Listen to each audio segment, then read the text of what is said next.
और अब बात आज से 19 साल पहले हुए उन धमाकों की जिन्होंने मुंबई को न सिर्फ दहला दिया था बल्कि उसके गुनहगारों के बच निकलने के डर से पीड़ितों का दर्द भी बढ़ा दिया था। लेकिन अब सुप्रीम कोर्ट ने महाराष्ट्र सरकार की याचिका पर सभी आरोपियों को नोटिस जारी किया। उनका जवाब आने के बाद सुप्रीम कोर्ट आगे की सुनवाई करेगा। कोर्ट आगे चलकर सरकार और आरोपियों की ओर से पेश वकीलों की जिरह सुनने के बाद यह तय करेगा कि बॉम्बे हाई कोर्ट का आदेश कानून सम्मत है भी या नहीं। माया नगरी में दौड़ती रेल, खचाखच भरे डिब्बे और भारी भीड़ में एक के बाद एक सीरियल ब्लास्ट। नतीजा 189 बिखरे लाशें, 824 लखपत लोग और सैकड़ों बिलखते परिवार और इंसाफ के लिए सालों का इंतजार। साल 2006 में हुए मुंबई ट्रेन ब्लास्ट के पीड़ितों का दर्द आज भी हरा है, लेकिन यह जख्म तब और हरा हो गया जब 12 आरोपियों को बरी कर दिया गया।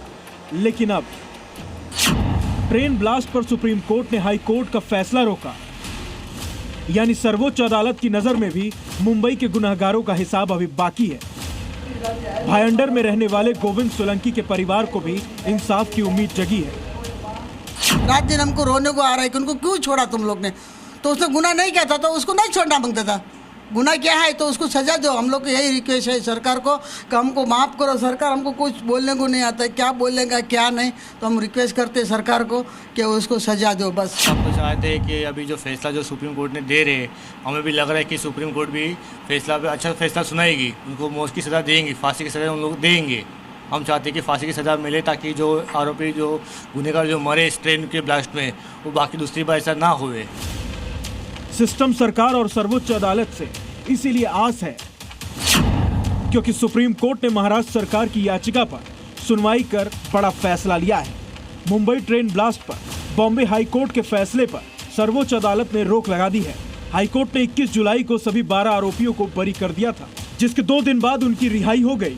सुप्रीम कोर्ट के फैसले से फिलहाल रिहाई पर असर नहीं पड़ेगा, मतलब उन्हें जेल नहीं भेजा जाएगा। किस देश में इंसाफ जिंदा है आज? 19 साल बाद, देर आया लेकिन 19 साल के बाद आया जमीन। एक बेगुनाह इंसान को 19 साल तक जेल में रखना, मैं समझता हूँ दुनिया के कोई भी इंसान उसको सही नहीं मानेगा। कोई ये ब्लास्ट हुआ, बहुत गलत हुआ, उसको फांसी की सजा मिलना ही चाहिए। ऐसे लोगों को देश में या दुनिया में रहने का कोई हक ही नहीं है, परंतु किसी को पकड़ डाल देंगे उसके अंदर आप।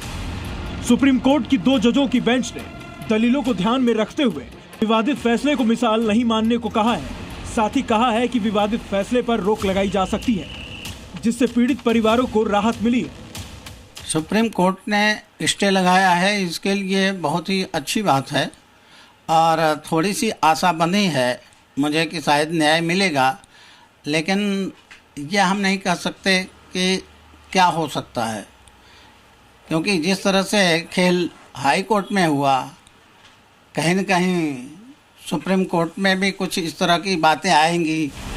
11 जुलाई 2006 को मुंबई ट्रेन में सिलसिलेवार धमाके में 189 पैसेंजर्स की मौत हो गई थी और 824 लोग घायल हो गए थे, जिसके बाद ट्रेन ब्लास्ट केस में 13 आरोपियों में से 12 को हाई कोर्ट ने रिहा कर दिया और एक आरोपी की मौत हो चुकी है। आरोपी बाहर है और पीड़ित इंसाफ की गुहार लगा रहे हैं। अब सुप्रीम कोर्ट के इस फैसले में आगे सुनवाई करेगा ताकि गुनहगारों को सजा मिल सके। मुंबई से अश्वनी पांडे के साथ ब्यूरो रिपोर्ट, जी मीडिया।